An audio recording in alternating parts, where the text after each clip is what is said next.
We begin today the Gemara on Daf Ayin Beis, 5 lines down from the top of the Yamar. The Gemara here will bring a incident in connection to what the Gemara was discussing before, the kinyanim by a guy. What kind of a kinyan works for a guy? The Gemara brought that Ameima's opinion was that it's Meshicha. Rav Ashi's opinion was that it's kesef. Yeah. Oh, the Gemara actually concluded that already. The Gemara brought a raya, Shma Mino, that Ameima was right, that the kinyan is Meshicha. Here, the Gemara is going to continue in connection to what it said in the Mishnah, that a kinyan does not take effect even if you make a Maisa kinyan. Meshicha kesef, unless they set the price before they made the Maisa kinyan. If you don't set the price, then not the buyer, not the seller take seriously the sale. You have no idea what's going to be charged here. So the Gemara brings the story, a person said to his friend, again,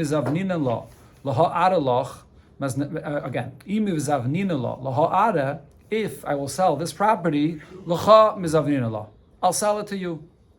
It sounds like he's just making up with him, that I'm going to sell it to you, like he's promising him. It's much more than that. First of all, Rashi here says, he actually made a kinyan. They made a proper kinyan for this, and it's a proper sale. Which means he said to him, I'm selling you this property. Elamai, it's a condition. He's telling you, it's conditional to when I'll be ready. But then when I'll be ready, this is l'mafreya, retroactively, the kinyan that's happening right now. So then what happened? This person goes ahead, the seller, and he sells it to someone else. Amar Rav Yosef, so Rav Yosef says, Kana Kama. The first one acquired the property. He made a proper kinyan with him, and the kinyan was, then, Elamai, he made a condition that it's only if I'll be ready. But when he's ready, the kinyan goes back retroactively with a proper kinyan that happened already. What was the kinyan that he did? A regular proper kinyan. Rashi says chalipin, I think. Does Rashi say befei sheh chalipin? But proper kinyan. Whatever kinyan you can be. Rashi doesn't say which kinyan, but you can make all kinds of actions to be a proper kinyan. Amalei Abaye. So Abaye says to Rav Yosef, how could you say this? V'ho loy posak. They did not set a price for this. So as long as you don't set a price, even if they made the proper kinyan, doesn't take effect. What's the source for this? That as long as you didn't set the price, then even if you made a kinyan, it doesn't take effect. So this is the Mishnah. Before in the Ayin Aleph, the Tanan, the Mishnah said, a person, a Yid, is selling his wine to a guy. So as we learned in the Mishnah, the problem here could be that if the guy is touching this wine and it becomes Yayin Nesach when it's still in the possession of the seller of the Yisrael, then it comes out that the Yisrael is selling Yayin Nesach. So the Mishnah says, Pasak, Achalei Madad, if you already set the price before you measure and give him the wine, so then when you make the Maisa Kinyan and the guy then goes ahead and touches the wine, it's his wine. There's no problem of the Yid selling wine, Yayin Nesach. It becomes Yayin Nesach after it's already the guy's. Because why? Because Pasak, you already set the price from before. So Dam of Mutarin, the money that the Yid gets for this will be allowed. Madad at Shaloi Pasak, but if you're measuring the wine tin and the guy is making a Maisa Kinyan, the Gemara before said, whether Meshicha, whether Kesef, whatever the Maisa Kinyan is, but you didn't even set a price yet, then Dam of Asurin. Then money you're getting paid for this will be Asr because he made it Yayin Nesach even before the sale took effect. So you're selling Yayin Nesach. So I clearly see here that every sale is contingent on the fact that you set a price. Says the Gemara, "My Haviyallah." What's the conclusion regarding this shaila here? Rav Yosef said that the first is kaina. Then Abai proved that no. We see from our Mishnah that it goes by you have to set a price. So the Gemara asks, "My Haviyallah." You're asking what the conclusion here is? Can the kamrinan? Like we just said, we brought a clear raya from the Mishnah that you must set a price. Says the Gemara, can't prove it necessarily from our Mishnah. Dilma, Chumra, the Yayin Nesach Shani. Maybe we could say that really without setting a price, the kinyan would take effect as well. But only regarding Yayin Nesach, it's a matter related to Avoda Zara. Chacham were extra stringent to say that we shouldn't consider the sale in effect unless you set a price, because then the seller or the buyer may retract. But really, Be'etzem, the kinyan is in effect even without setting a price. So you can't prove anything regarding all kinyanim from our Mishnah. Says the Gemara Tashema, bring you a raya from another psak din. The Oma Rav Idi Bar Oven. Rav Idi Bar Oven said that Uvda have a Beit Rav Chizda. There was a story by Rav Chizda regarding this shaila. And Rav Chizda Beit Rav Huna. And Rav Chizda brought the shaila and he asked Rav Huna about this. And Upashte. And he answered him, Mihad the Tanan, from this that we learned, or it's supposed to be the Tanya, from this that we learned in a Braise that says as follows: Mashach Chamarav Upayalav. If there's a buyer Now he wants to buy merchandise that's being delivered to him by a donkey with the donkey driver, or a worker that's carrying the merchandise on his back. So how did the buyer make a Maisa Kinyan? He didn't do any Maisa Kinyan in the actual merchandise itself. He does Meshicha. Meshicha is the Maisa Kinyan. But what does he do Meshicha in? In the donkey itself, or in the workers that are carrying this? And then he brought them, the Chamadav and Pailav, he brought it all into his house, but he never unloaded it. Never unloaded it onto the ground. So he never really did a Maisa Kinyan in the merchandise that he's buying. He did a Maisa Kinyan in the people that are carrying it. So in such a case, the Kinyan will not take effect.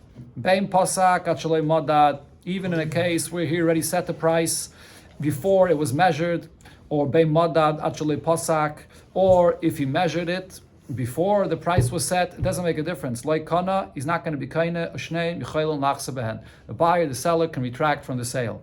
And that's because the Meshicha was not a proper Meshicha. He didn't do the Meshicha in the actual items that he's buying. Or even Kinyan Chotzer does not take effect in this case as well, because he never unloaded it onto his Chotzer. It still remained on the donkey or on the worker that's carrying this. That's not on his Chotzer, that's in his Chotzer, but still on the donkey or still on this person's back that's carrying it. Now, Parkan, if the buyer unloads the donkey or the person carrying and he brings it then into his house, so over here, he brought it into his chotzer. So now, when something is in your domain, in your chotzer, that itself could be a kinyan. So now here the Braisa says, Pasak achalei madad, if the price was already set before you measured what it is that you're buying, then ein shneim yichayil nachseben. Since you already set the price before, so if it's brought properly into your chotzer, nobody can retract from this kinyan. Madad achalei pasak, but if you measured how much merchandise there is here, but they didn't set a price, measuring itself is not significant. The main thing is the setting the price. If they did not set the price, even if it was brought into your chotzer, and that's a kinyan usually, shneim yichayil nachseben, they can both retract. The seller, the buyer can retract from this kinyan. So here in this Braisa, you clearly see that this halacha about setting the price in advance in order for the Maisa Kinyan to be in effect is a halacha that applies to every Kinyan, not only a chumre by Yayin Nesach. Zakta Gemara, hu gavre, da'amalei lechavre. Another similar case, a person said to his friend, imiz avnina laha'ara.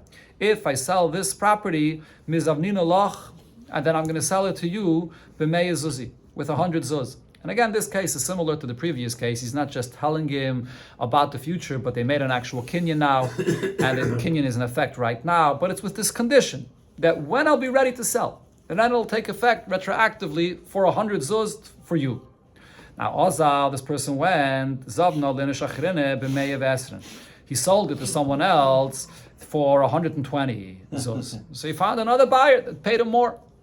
Amar Rav Kahane, so Rav Kahane says, Kana, the first buyer acquires it. He already made up with him, and they made a proper kinyan that he's going to be, he is the buyer for 100 zuz.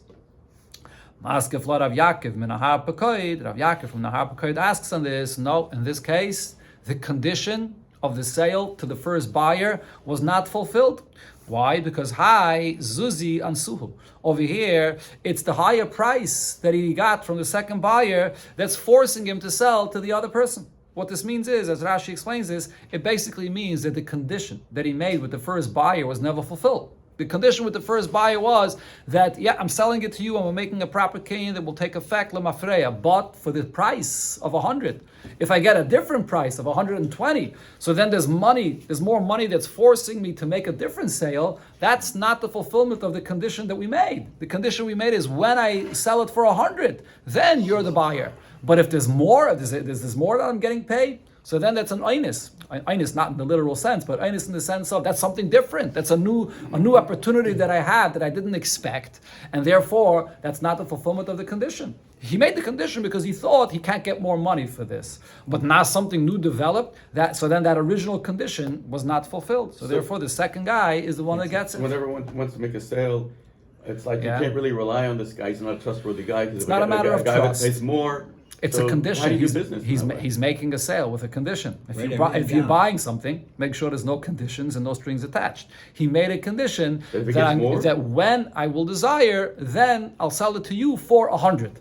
Okay, so he clearly said for 100. Okay. The moment it's 120, so then that condition is not met. It's not available anymore for 100. Not as a different price that he didn't expect. So it's a new thing. Says the Gemara. So this is talking without a contract, or even with a contract. Even with a proper sale, even with a proper kinyan. No, with McCarkin you have to have a contract. It's okay, but it's again the point there is it's a condition, and that condition was not met properly. It's a condition, but then a oinus happens. Okay. Says the Gemara ve'ilchase k'Rav Yaakov min ahar pekaid. We paskin like what Rav Yaakov min ahar pekaid says. Okay. Now the Gemara goes back to the point itself regarding setting the price.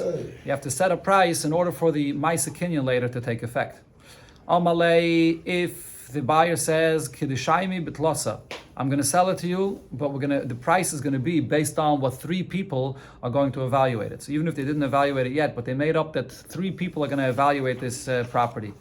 So afila trei migoit losa, even if they have the evaluation of 2 out of 3, we go by their evaluation. Because what he really meant is, when he says this, is that this is actually the seller that's saying this, that I'm selling this to you if we'll have with the price that will be evaluated by 3 people. What did he mean by 3? He means 3 as a bezdin that evaluates something. So if you have the majority opinion of the 3, 2 out of the 3, that's what he meant to rely on as well.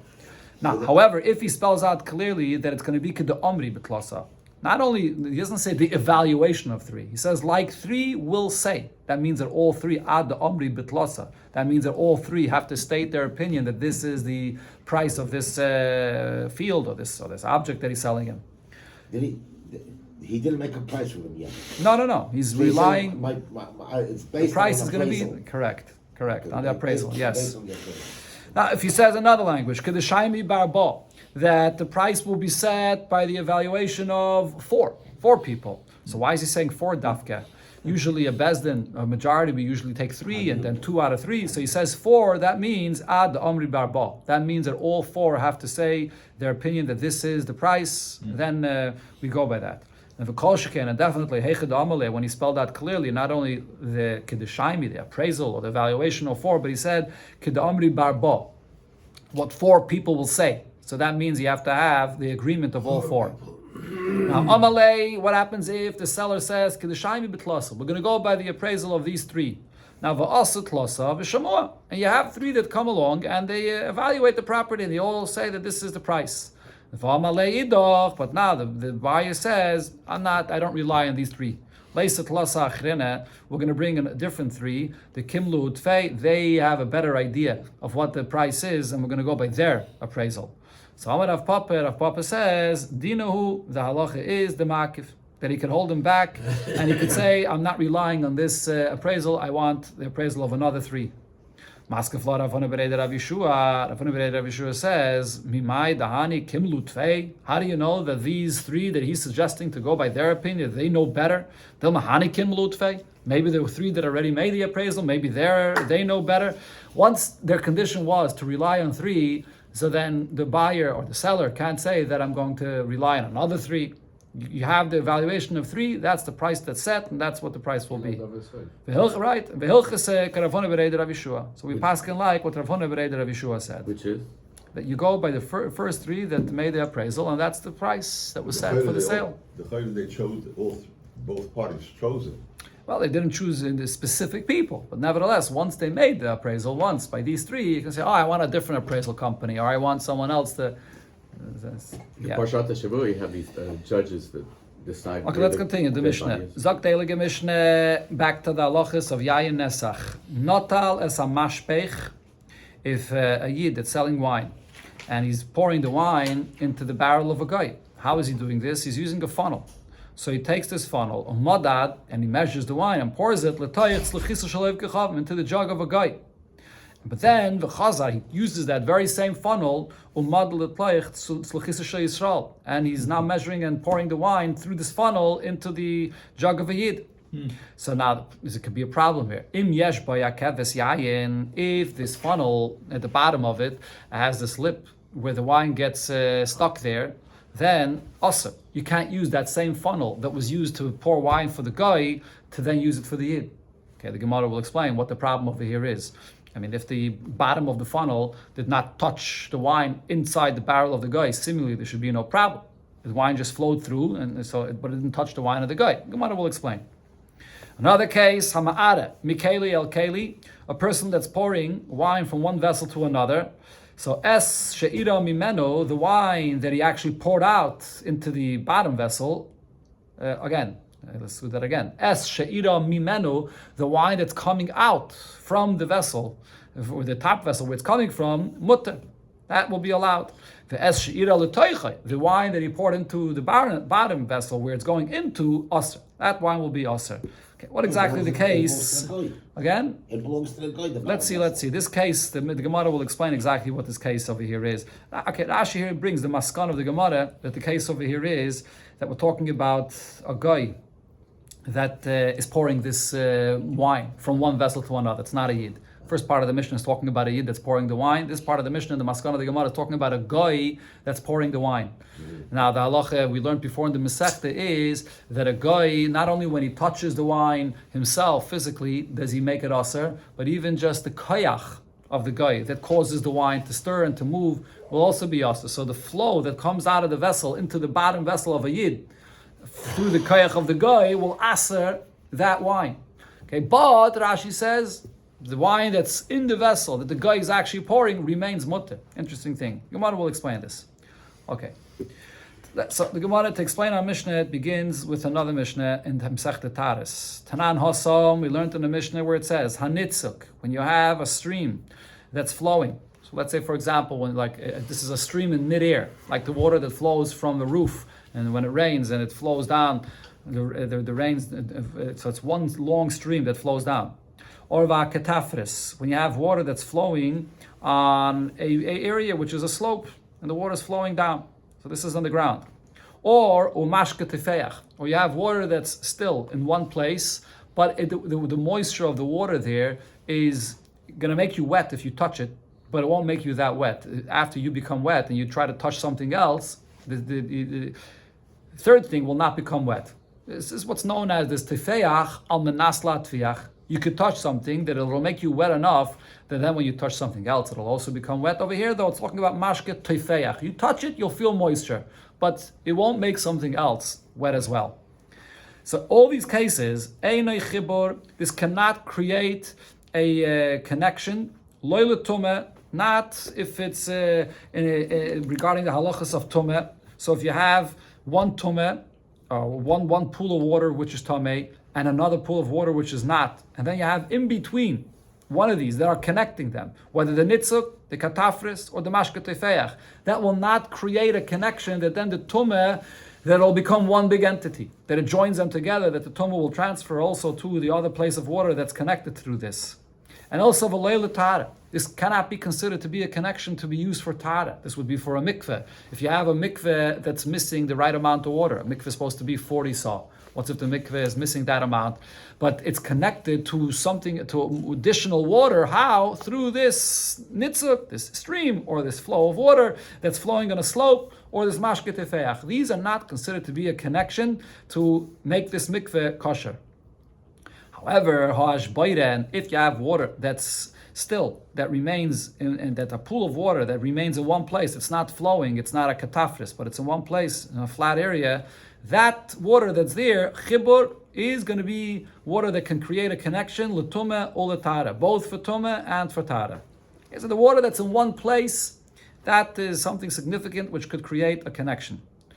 Now, Omer Rav Huna, on that Mishnah, Rav Huna said that nitzuk, the katafris, or mashke tefeach, these three cases of the stream of water, and the water that's flowing, that's in the midair, and then the water that's flowing on the ground on a slope, and the mashke tefeach, where there's some moisture, but it's not very moist, chibur le'inyan yayin nesach. Regarding yayin nesach, this will be considered to be a chibur, that when you're pouring wine from one keli to another, so you're pouring it into a keli where the wine is kosher, but you have that stream in between, the nitzuk, or if it's flowing on the water, not on the water, sorry, if it's flowing on the ground with a slope, this will be considered to be a connection that now all the water, or all the wine rather, we're talking about yayin nesach, all the wine in the keli will become completely aser by the connection to the yayin nesach through this stream. So we're more machmer by yayin nesach than it is by the Tumah and the Tara. Amalei Rav Nachman Rav Huna. So Rav Nachman asks Rav Huna, from where did you take this halacha? Minalacha. If you're going to say you took this miditnan from this Mishnah because it says hanitzek v'katafres mashke tifeach ein chibur loy letumeh v'loy letaret. So the Mishnah spells out these two cases specifically, that it's not considered to be a connection, not for tumeh and not for tara. So that means letumeh or letare who do loy have a chibur. Only for tumeh and tara will it not be considered a connection. Holini yayin nesach have a chibur, but for yayin nesach it is considered to be a chibur, and the flow between yayin nesach and kosher wine will make the entire kosher wine aser, like the yayin nesach. Says the Gemara, but how can you prove it from this Mishnah? That's the Reisha of the Mishnah. Aim is safer, but then the second case of the Mishnah was ha'ash boiren. When you have the water that's still in one place, chibur, that water is going to create a connection, both l'tumeh u'letara, for tumeh and for tara. So now what are you going to be medayik over here? L'tumeh u'letara huda ha'av chibur. And so it spells out only these two examples for tumah and tara. So you'll say only for these two things. That's where it creates a connection. But since it didn't say as well that this applies to yayin nesach as well, so you'll say that for yayin nesach lo yav a chibur, then it's not a chibur for yayin nesach. So adarabah, from the sefer of this Mishnah, I could see that you would be medayik l'kula, to be lenient by yayin nesach. So you have the diak of the Reisha, the diak of the sefer, which is a contradiction. Ela meha leka l'mishnah mina. From this Mishnah, you can't prove either way, because the Mishnah was written in such a way that you can't be medayik. So therefore, from here, you can't learn what the halacha would be regarding yayin nesach. Okay, so now the Gemara comes back to our Mishnah. So Tanan, what did it say in the Mishnah? Not unless a mashpech, you have the funnel, and you use this funnel to pour the wine into the jug of the guy. Then you're using the same funnel to then pour the wine through it into the jug of a yid. So the Mishnah said, Im yeshbay akeves yayin, if the funnel at the bottom of it has this lip that prevents or that the wine gets stuck there, also, you can't use this wine now for the jug to pour then into the wine to the jug of a yid. And whatever wine passes through there, it gets mixed with the yayin nesach. And yayin nesach, when it gets mixed in it, it's also with a mashahu. So the Gemara says, ha akeves yayin. If there is a lip that the wine gets stuck there, but the question is, b'mai komitzer, how is it becoming also? At this point, the Gemara understands he's only using it as a funnel for the wine to flow through into the barrel or the jug of the guy. But the bottom of this funnel never touched the yayin nesach of the guy. So how is it becoming aser? Says the Gemara, lav benitzok. Don't you think the reason it's becoming aser is because of the stream? Because what's flowing out of this funnel is at the bottom of that stream is already connected to the yayin nesach in the jug of the guy. So therefore, whatever wine gets stuck in the lip of the bottom of this funnel is going to be aser, because with a stream, it makes a connection that it becomes all yayin nesach. And therefore, you can't use anymore this funnel to then pour wine in it for a yid. So from here I see that flow, that stream creates a connection and it makes it all aser for yayin nesach, like Rav Huna said. Says the Gemara, there's no raya from our Mishnah, because Tani Rab Chiya and Abraisa taught and added to our Mishnah and explained that the case here is shepachsasai sluchisai, that the wine that was in the jug of the guy, he poured wine into the jug of the guy, and the level of the wine rose high enough that it actually touched the bottom of the funnel itself, not through a stream, but the actual wine itself rose high enough that it touched the bottom of the funnel. And Abchia is teaching this in a Braisa that you have to add that into the pshat, into the words of the Mishnah. Read the Mishnah that it, not only that there's a funnel, but pach sasai, it already touched it, and that's why it's going to be awesome. Oh, says the Gemara, if that's the case, if you're adding in this detail, so that means aval loy pach sasai tzlochisai. So if the wine, the yayin nesach, their level did not rise high enough to touch the bottom of the funnel, so what's going to be the din then? So then loy, then there's no issue with the funnel, even if there's wine that gets stuck there. So if so, tifshoy, you should learn out from this brayse that's explaining pshat in the Mishnah the opposite. The nitzuk ain't a chibur. That if it's just a stream that's flowing, but this doesn't touch the bottom of the funnel itself, then that's not a connection. It will not become asur because of yayin nesach. So this is actually a question on what Avoda taught. Says the Gemara, loy, we can't ask a question from what Rabbi Chia taught, because I can tell you that pachsasai tzluchisai tivshitlach the aser. That yes, when the bottom of the funnel touches inside the yayin nesach itself, that this Bryce is coming to teach the halacha that it's aser. It would be a svara to say that it's only the bottom, that it's touching it, and maybe it would not be aser. That's the chiddush of this Mishnah, and the Bryce, the way Rabbi Chia learns it into the Mishnah, is coming to say this point itself, that at the bottom of the funnel touches the wine, it becomes aser. But nitzuk tibai. However, the case of where it's just a stream, and it's not inside the wine of the Ayin Esach, over here, it still remains a question. You can't. It's not written there for the diuk to learn out from it. He was coming to say, the chiddush, the Tana of the Mishnah was saying the chiddush that he was saying, but not to learn out from it this diuk, and that's still the Tana didn't address. That remains a question. And Rav Huna comes and says that in this case as well, the nitzuk will be considered to be a chibur, and the Ayin Esach will be aser. So the Gemara tries to bring a raya now from another Braise. Toshema, the Braise says seemingly exactly the case that Rav Huna was talking about. Hama'are mikeli lekeli, a person that's pouring wine from one vessel to another. So this is Gemara understands we're talking about a yid that's pouring the wine into the vessel of a guy.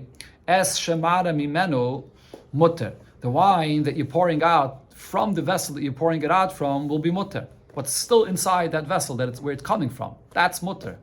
That's it. But now it's going into the vessel of a guy. So what do you understand from this? The Braise is saying the wine that's still in the vessel of the Yid, that's mutter. Says the Gemara, but the beini. But what that means is whatever wine is already flowing out of the vessel, so there's a stream that goes down into the vessel of the guy, aser, that stream will be aser. Why? Because the bottom of the stream is touching the wine of the guy. So that stream, the nitzuk, creates a connection, and the entire stream all becomes aser. Shmami no nitzuk chibur. So I see here that the nitzuk does create a connection, and it's all aser. So the Gemara says, well, if that's the pshat in this Braise, then how do we understand what it says? I nitzuk chibur. If you're saying that the stream creates a connection, then I fill in the gavei the mana nami litzer. Even the wine that's still inside the barrel of the yid should also be aser, because then the stream connects it all, including what's inside the barrel. So why does it say that what's inside is still mutter? So the Gemara says, no, halakashya, that's not a question, because we can answer the kamiktav ketufi. The way he's pouring it is, he's not pouring it all out with one long stream. He's pouring and stopping, pouring and stopping. And pouring in such a way that by the time the bottom of the stream hits the yayin nesach in the barrel of the guy, the top of the stream is already disconnected from what's in the barrel of the yid. So there's never that stream connecting to the barrel of the yid to aser what's inside the keli. However, the stream itself all becomes aser, even if he somehow grabs from midair. He then takes a keli and grabs some of the wine that's in that stream from midair. It's all going to be aser because of the nitzuk. But I could still say here that the nitzuk, the stream itself, will be aser, but not what's inside the keli that has been cut off already. Says the Gemara, okay, so if this is your raya from this Braise, let's see what it says in the Seifa of this Braise. As she'iram, just a second. I keep on saying Braise. This case of Ma'ara Mikeli Lekeli is actually the second case of the Mishnah before in Amar Aleph. Right? That's what we're talking about over here. Okay. So now, what does it say? I think so, right? Second. Yeah. Okay. Yeah. So the Gemara continues and says, what does it say afterwards in the Mishnah? That what was poured inside, what's inside the bottom vessel of the guy, or the bottom vessel, that's going to, the aser. That's what's going to be aser.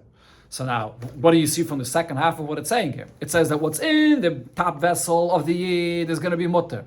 What's inside the bottom vessel, that's going to be aser. So now it sounds like only what's inside the bottom vessel, that's what's going to be aser. But but then the stream that's in between the two vessels, shari, that is going to be allowed. So we have here a contradiction in how we're medayik from the Mishnah. When you say that only what's in the top vessel is mutter, that means that anything else, including the stream, is aser. Then you say that what's in the bottom vessel is aser, that means that anything else, including the stream, is mutter. Says the Gemara, similar to what we said before, the Tana of the Mishnah is coming to teach the halacha itself, and the diuk of the beginning and end of what the Mishnah is saying, you can't be medayik, it's a contradiction. So therefore you can't learn out from this Mishnah regarding this halacha of the stream. Tashama, the Gemara brings another case. A person is pouring from his barrel into a pit. So we're talking over here about a person that's pouring into a pit that has in it yayin nesach. I believe that's the case. Here, let's see. So kiluach hayerid misfas chavis lamata aser. The flow that comes out from the edge, from the end of the barrel into this pit will be aser. Why is it aser? So it seems like because there's a stream here, there's a nitzuk. Once it goes into the boir where there's yayin nesach, so now whatever comes out of the barrel and there's a stream, so that connects it as all one. It all becomes aser. So that clearly proves what Rav Huna said. Tergemer Rav Sheshes. So Rav Sheshes explains, no, the case is completely different. We're talking over here about ba'ovid kechavim hama'ara. We're talking about a guy that's pouring this barrel. And so we're not talking about a yid that's pouring kosher wine into a barrel of yayin nesach. That's not what we're talking about. We're talking about a guy that's picking up a barrel and pouring into a boir which was also kosher wine. But the thing is, the guy is pouring it. Now, what's the issue with this? The asi mikoichai, because over here, once you have the wine that's inside the pit that gets moved, how? It gets moved by the koyach of the wine that the guy poured. Even though the guy didn't touch the wine inside the pit, but it's getting moved by the koyach of the guy.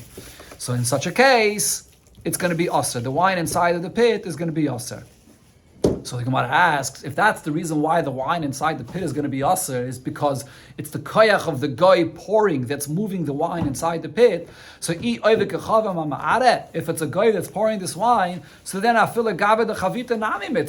wine inside the barrel itself that the guy is pouring is also moving the koyach the guy. He's not touching the wine itself, but there's an additional isser. Not only, we learned this earlier in the Masechta, not only the wine that the guy touched, but even the wine that there's moving with the koyach of the guy is also going to be aser. So both the wine in the pit and the wine inside the barrel that the guy is pouring should both be aser. So the Gemara answers, no. In this case, we don't apply the isser because to the wine that's still inside the pit that the guy is pouring, because koyach to'evet kechavim midrabanan. This halacha, that even if the guy does not touch the wine, it's just a movement by the koyach of him pouring, that this becomes aser, that's a gzeira midrabanan. So therefore, again, koyach to'evet kechavim midrabanan hu da aser, ahu da nafik lebroi gazre berabanan. So this is something that chachamim asered, so that whatever goes out, what's inside the pit, in this case, once it comes out of the barrel that the guy is pouring, there's where the Gzeira Rabbanan applies. But that koyach of the movement of the wine that's inside the barrel that the guy is pouring, like Gzeira Rabbanan. Here the Rabbanan did not apply their Gzeira. What does this mean? So the husband of what the Gemara is saying here, Mefarshim explain, is that the whole concept of a guy touching wine is also only a gzeira midrabanan. It's not minat Torah. Minat Torah, it's only yayin nesach when he poured it. But when a guy actually touches the wine, the gzeira midrabanan is a very strong gzeira because it's based on the isser minat Torah. Because when the guy is touching the wine, all he has to do is be meshachshech. He just has to agitate his hands and he makes it mamish asr minat Torah. So that gzeira midrabanan is very strong. Koichai, when a guy is stirring or moving wine, not by touching it directly, but by pouring. So over here, this is b'chlal not similar to the way it is minat Torah. This is a new gzeira that Rabbanan invented because of he may come to then touch it. So over here, by this gzeira with Rabbanan, they're much more lenient about this, and there's going to be a difference between the wine that comes out and the wine that's inside the barrel. And the reason for the difference is the wine that the guy is pouring, once it comes out from the barrel that he's pouring from, you could clearly see the movement of this wine. You see it coming into the pit. You see the movement. There they asked it. The wine that's still in the barrel where he's pouring from, you don't see the movement as much. It's still in the same barrel. So there, the Chacham did not apply their Gzeira. Okay, so now here, so according to what the Gemara is saying until here, this is Rav Sheshes' answer. Rav Sheshes is all explaining this in order to say that nitzuk is not necessarily a chibur. When there's a stream, it doesn't create a connection. So according to some Rishonim, we pass like Rav Sheshes. Okay, but now here the Gemara brings that Rav Chisda argued. Amaluhu Rav Chisda lahano savisa. Rav Chisda said to these savisa, which are yidden that are wine sellers, ki kailisa chamre levik kechavim. When you're pouring the wine into the kalim of goyim, so how should you do it? Katfi katufi. Make sure that you don't pour it with one long stream. You should always cut the stream before it hits the yayin nesach. It shouldn't be connected into your wine in your barrel. Because otherwise, it's going to answer everything because of the nitzuk, which is a chibur according to Rav Chisda. It'll answer everything. Inami, or you could do it differently, nafzi, nafutzi. You should throw the wine like in a distance, like that it flies in the air, and it disconnects from your barrel, and then it lands into the barrel of the guy. So here we see clearly that Rav Chisda held that nitzuk is a chibur. According to Rashi, actually we paskin like Rav Chisda, that nitzuk is a chibur regarding yayin nesach. Rava said to the Yidden that pour wine into barrels of goyim, kishavchisu chamre, when you pour, or b'chlal, they pour wine. When you pour the wine, don't allow a guy to help you in pouring out this wine, because maybe you'll get weak, and then then you'll give the whole pouring of the wine to the guy, and then the wine that's being poured comes from the koyach of the guy and the aser. Then it'll be aser. So even though if the guy would just be helping the yid pour, then the gzeira of chachamim that the koyach of the guy would aser to drink wouldn't apply. But if the guy will do it himself, then the gzeira will apply. So don't even allow the guy to get close, because then the guy may end up doing it himself. Dr. Gemara, Ahu Gavre, there was a case of a person, the asik chamre, that he was drawing out wine. How? The gishte ubaz gishte, with this funnel and with a smaller funnel. Okay, the way this is made is that you have this reed, one reed that is in the barrel of wine that you want to draw the wine out from, and then that larger reed, it's a wider reed, it can draw out a lot of wine. It then connects to another smaller reed that then goes into the new barrel of wine that you want to pour it into. And this is made like the shape of an upside down V. One side into the first barrel and the other side into the other barrel. They have a picture over here. Yes. Where in the Gossip unit they bring a picture. I don't see it here in my Gemara. Okay, so it said, over here they don't have it in this one. Anyways, it's like an upside down V, and you draw with the person with his mouth. He draws the wine like a straw, and he draws the wine from the other barrel, and then the wine starts emptying out, flowing out through the reed into the other barrel. That's how they were drawing out the wine. Okay, so now what happened? A guy came along. He put his hands, he touched the wine in that reed where the wine is coming out, blocking it, coming out into the new barrel. So so Rava asked the entire wine that's in the first barrel, where it's drawing out the wine from, he asked it all. Amalei Rav Papa l'Rava, so Rav Papa asked Rava, or Amalei Ravada bar Masna l'Rava, or they say that Ravada bar Masna asked Rava, or Amalei Ravina l'Rava. Ravina is the one that asked Rava, but how are you answering the entire wine that's in the first barrel? Benitzuk, is it because there's a stream that's flowing from the wine and the guy touched it at the end of the reed, and therefore now it all is going to be aser? So shamet mina nitzuk chibur. That means that you hold that when there's a nitzuk, when there's a stream, this will create a connection. This is not mamish the exact case of a nitzuk. A nitzuk, until now the Gemara is talking about when it's a stream that flows in the air. Over here it's flowing inside these reeds. But still the Gemara compares it to this halacha of nitzuk. Says the Gemara, no. That Rav explained, it's not the same thing. Shani Hossam, over here, in this case of this Gishta and the Bas Gishta, the Kule Chamre Agishta or Bas Gishta Gorer. The way this would work is, once the stream starts flowing, after the Yid draws it with his mouth and the wine starts flowing, the wine flows automatically. I'm not exactly sure how this works, why it flows automatically, but once it starts flowing, it continues flowing non-stop. And in such a case, when it flows non-stop, it's siphoning it, yeah. But how does it work though? It siphons it, it comes out automatically. So in such a case, it's more than just a nitzuk, and therefore, if the guy touches it at the opening where it comes out, the whole entire thing will be aser. One more case here, we'll enter the Mishnah. So it says, Oma Mazutre Bereid Rav Nachman. Mazutre said in the name of Rav Nachman, Kinishkinen. We have this keli that's called the Kinishkinen, which is this large keli that has basically a few straws that come out of this keli. And so these reeds or these straws that come out of the keli where a few people can drink at the same time. So shari, it's allowed for a yid and a guy to drink from this keli at the same time. Now the Gemara clarifies, Vahana Mili, but when will it be allowed? The Kodim Pasak Yisrael. Only if the Yid is drinking and he stops drinking before the guy stops drinking. What happens the moment you stop drinking? The water that you're drawing in through the straw, the moment you stop drinking, it returns back into the rest, returns back into the keli. So if the guy stops drinking first, the wine that touched his mouth returns back into the keli, and then the Yid is continuing to drink from this. So the Yid that's drinking at the same time as the guy has to be careful that he stops before the guy. Avokadam pasaka v'kachavim. If the guy stops drinking first, loy, then it's not allowed. Rabbi Baravona ikla lebeiresh galusa. Rabbi Baravona was by the reish galusa in Bavel, and shari luhu lemishta bekanishkanin. He allowed them to drink in this kind of keli called kanishkanin, with a guy and the yid are drinking at the same time. Rikadamri, others even said that Rabbi Baravona gufe ishti bekanishkanin. Rabbi Baravona himself drank in this kanishkanin together with a guy, and he wasn't concerned as long as the yid stops drinking first, then it's allowed. Okay, Taisus over here says that this is a taima, this pshat, to say that Rabbi Baravona drank together with a guy, because you have to be very careful with this. The moment the guy stops drinking first and the yid continues drinking even a second, it'll be asa. He says, how could it be that Rabbi Baravona did such a thing? So Taisus says that it's talking about a completely different thing. That Rabbi Baravona drank, he allowed to drink together with Goyim, even though it's Yidden and Goyim together, he allowed, I think it brings from Rabbeinu Chananel. Actually, sorry, again.